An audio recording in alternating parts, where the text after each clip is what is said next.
18 પંચમહાલ લોકસભા બેઠકના કોંગ્રેસના ઉમેદવાર ગુલાબસિંહ ચૌહાણે કોંગ્રેસના અગ્રણીઓ અને સમર્થકો સાથે ઉમેદવારીપત્ર ફોર્મ ચૂંટણી અધિકારી સમક્ષ રજૂ કર્યું।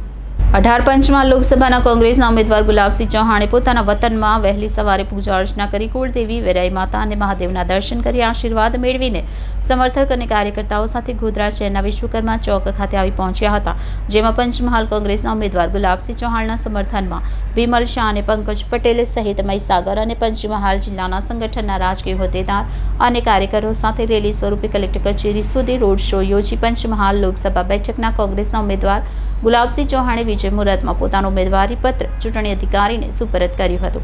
આગામી તારીખ 19 એપ્રિલના રોજ ઉમેદવારી પત્ર ફોર્મ ભરવાની છેલ્લી તારીખ છે, ત્યારે કોંગ્રેસના લોકસભાના ઉમેદવારે આજે પોતાના ઉમેદવારી પત્ર ભર્યા હતા।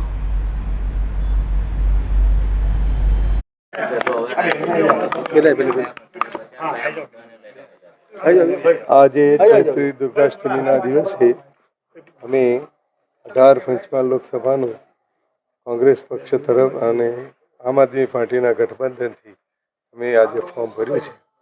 એમાં મારા કાર્યકર મિત્રો અને પ્રજા અને મારા મતદાર મિત્રોનો મને ખૂબ જ સહકાર છે, તેથી આ સીટ અમે સારી એવી લીડથી જીતીશું। મુદ્દાઓ કયા છે ને કેટલી લીડ?